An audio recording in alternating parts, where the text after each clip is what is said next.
Baik, perkenalkan nama saya Ainur Rumaisa. Saya akan menjelaskan mengenai tugas perkembangan dan karakteristik fisik motorik pada anak masa prasekolah.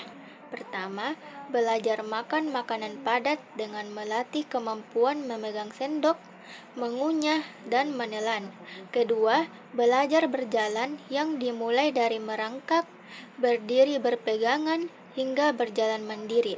Ketiga, kemampuan berbicara berkembang dari kata tunggal, kalimat sederhana hingga bercerita sehari-hari. Keempat, toilet training, di mana anak menyadari kebutuhan buang air dan bisa memberitahu orang tua. Kelima, mengenal perbedaan jenis kelamin seperti membedakan ayah dan ibu. Keenam, mencapai kestabilan fisik untuk berlari, berdiri satu kaki, atau bermain sepeda roda 3. Ketujuh, memahami konsep sederhana tentang alam dan sosial, seperti air mengalir dan berbagi mainan. Kedelapan, membedakan baik buruk serta benar salah. Karakteristik fisik motorik anak berbeda sesuai usia. Menurut Yellen dan Weinstein tahun 1977, anak usia 1-3 tahun sangat aktif, belajar merangkak, berjalan, bermain balok, dan menggunakan potty chair.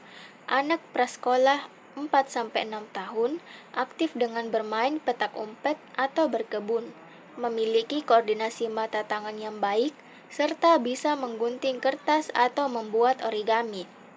Menurut Balitbang Diknas tahun 2002, perkembangan motorik terbagi halus dan kasar. Anak 0-12 bulan bisa memegang mainan, bertepuk tangan, mengangkat kepala, merangkak, dan berjalan beberapa langkah. Anak 1-3 tahun bisa menggambar bentuk sederhana, menyusun balok, berjalan lancar, dan memanjat. Anak prasekolah bisa mengurus diri sendiri, menggunting kertas, menjahit sederhana, berlari cepat, naik tangga dengan bergantian kaki, dan melompat tali. Baik, perkenalkan saya Tiara, selaku pemateri kedua yang akan menjelaskan tentang perkembangan mental dan psikis serta sosial emosional pada anak usia prasekolah. Nah, pada usia prasekolah, perkembangan mental anak berada pada tahap praoperasional, di mana anak berpikir secara simbolik dan imajinatif, namun belum logis secara sistematis. Menurut Piaget, cara berpikir seperti ini wajar dan justru menjadi dasar pembentukan pengetahuan. Karena itu, pembelajaran pada anak PAUD seharusnya memberi ruang eksplorasi dan pengalaman langsung, bukan menuntut hasil kognitif instan.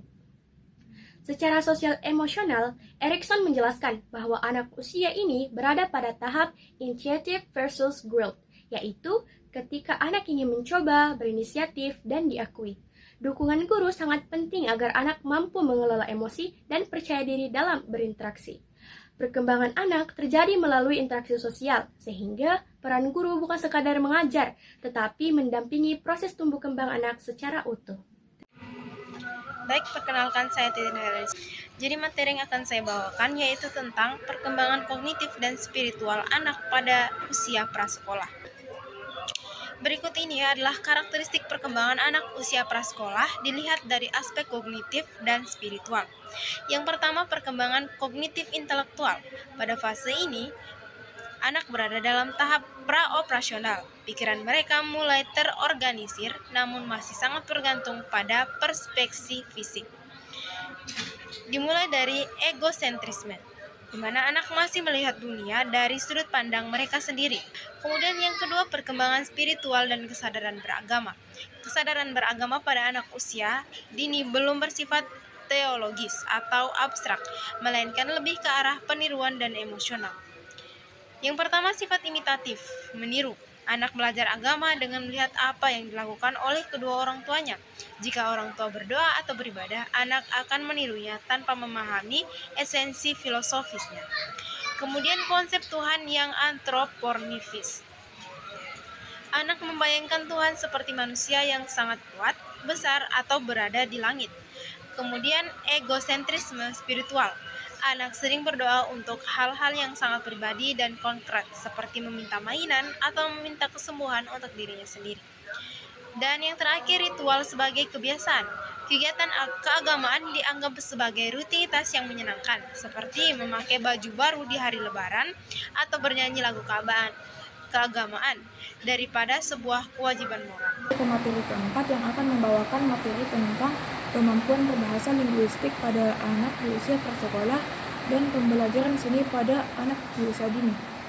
Jadi bahasa itu merupakan sarana berkomunikasi dengan orang lain. Nah, dalam pengertian ini tercakup semua cara untuk berkomunikasi, di mana pikiran dan perasaan dinyatakan dalam bentuk lisan, tulisan, isyarat maupun gerak dengan menggunakan kata-kata, simbol, lambang, gambar maupun lukisan. Dengan dikuasainya keterampilan membaca dan berkomunikasi dengan orang lain, kemungkinan besar anak akan memiliki pemikiran yang cukup kritis. Pada masa ini juga tingkat berpikir anak sudah sedikit lebih maju, di mana dia akan banyak menanyakan tentang waktu dan soal akibat. Kemudian ada pembelajaran seni pada anak usia dini. Jadi seni itu melibatkan pengembangan pengetahuan dan keterampilan fisik. Pada anak usia dini, karakteristik pengalaman seni berfokus dalam proses. Tidak ada petunjuk langkah demi langkah, tidak ada contoh yang harus diikuti oleh anak-anak. Karena kegiatan seni ini hanya berfokus dalam mengeksplorasi dan berkreasi membangun pengalaman kepada anak. Nah, karena itu seni ini penting untuk pembelajaran anak, baik secara fisik maupun intelektual.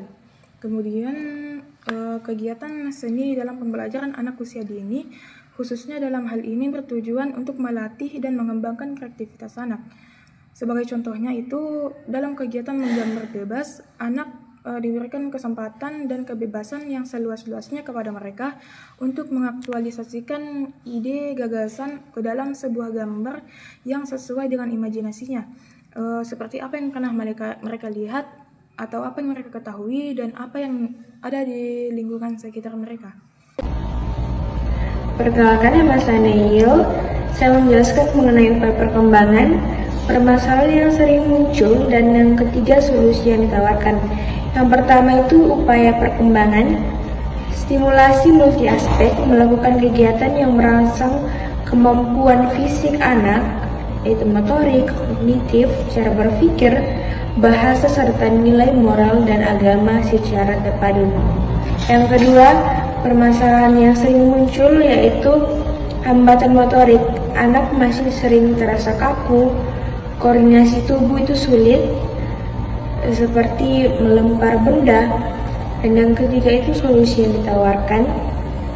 Ada optimalisasi peran orang tua, membangun kemitraan antara sekolah dan keluarga untuk memastikan stimulasi berlanjut di rumah melalui pola asuh yang tepat.